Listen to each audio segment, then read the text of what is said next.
இல்ல தந்தி டிவின்னு ஒண்ணு இருக்குல்ல, முந்திக்கிட்டு செய்தியை சொல்ற ஒரு டிவி, உண்மையும் நேர்மையும் தவிர எதையும் சொல்லாதது, அப்படி ஒரு தொலைக்காட்சி அது. அந்த தொலைக்காட்சி தேநீர் நேரம் டீ டைம் அப்படின்னு வச்சிருக்கு. அதுல பேசுது, சீனாவிலே ஆடு மேய்க்கவருக்கு 1 லட்சம். சீனா சொன்னா ரசிக்கு, அதே சீமான் சொன்னா சிரிக்கு. இவங்களுக்கு நோய்டா, இவங்களுக்கு நோய்.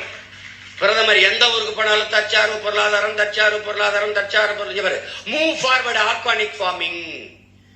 இத்தனை ஊடகம் இருக்குடா இந்தியா முன்னுக்கு. ஒருத்த மூவ் ஃபார்வர்ட் ஆர்கானிக் ஃபார்மிங் ஒருத்த எடுத்து பாதிச்சிருக்கானா? இல்ல இல்ல. அங்க போறான், இங்க போறான், ஆரம்பிக்கிறார், குச்சியை உண்டிட்டார், கட்சி ஆரம்பிச்சுட்டார், இந்த நின்ட்டார், அந்த போயிட்டார். ஒரு கூட்டம்டா. அதை பேச பிரதமர் எதுக்கு இங்க தற்சார்பு இந்த ஆர்கானிக் ஃபார்மிங்க்கு போகணும். அம்பானி இயற்கை எரிகாற்றுக்கு போறேன்.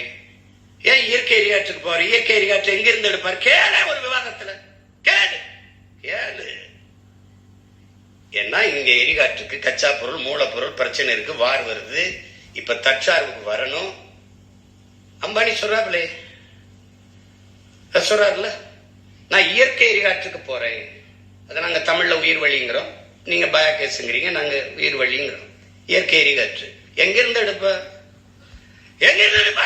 என் மாட்டு சாணி தாண்டா அந்த நக்கனு. நீ என் மாட்டு சாணி தான். அத நான் சொன்னா வலிக்குது, நான் சொன்னா வலிக்குது.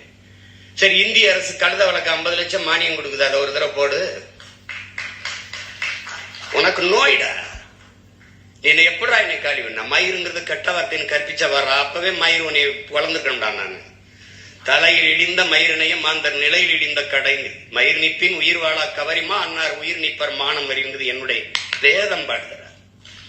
மயிர் அவளை கெட்ட வார்த்தைன்னு நான் மயத்துக்கு தலையில் வச்சு சரைச்சிட்டு போ. கொட்டுனா போண்டியது என்ன மயத்துக்கு விற்க மாட்டா, போய் நடுற 3 லட்சம் 4 லட்சம் செலவழிச்சிட்டு உயிரை கொடுத்த சாமிக்கு இதை வளர்த்து சடசடையா சிறைக்கிறியா? அப்ப மயிரளவுக்கு தான் வர மதிக்கிறியா? அவனுக்கு காணிக்கையா மடியும் மயிரை கொடுக்குறீன்னு அது புனிதமானதா கெட்டதா? என்னடா கற்பிச்ச நீ? எனக்கு என்னடா கற்பிச்ச? மயிறு கெட்டது, அப்ப மயிரை வெட்டி அழகுபடுத்துகிறான். தாழ்த்தப்பட்டவன் நீ கற்பிச்ச. நீ உன்னைய தொலைக்காம போக மாட்டேன். கால் செருப்பு இல்லாம நடக்க முடியல, தச்சு தரவே இழிந்தவன் நீ. இப்படி நோயாக்குனாடா இன்னைக்கு. படிப்பொருள் என்ன படிப்பொருள் விடு. ஆடு மாடு வள மேய்க்க தலாய்க்கு, பன்னி மேய்க்க தலாய்க்கு, கழுத மேய்க்க தலாய்க்கு, பட பைத்தியக்கார. என் தம்பி லியோடா மரபு வழி வீடு கட்டுறவன்டா. காரைக்குடியில எங்க வீடு செட்டிநாடு வீடு மாதிரி.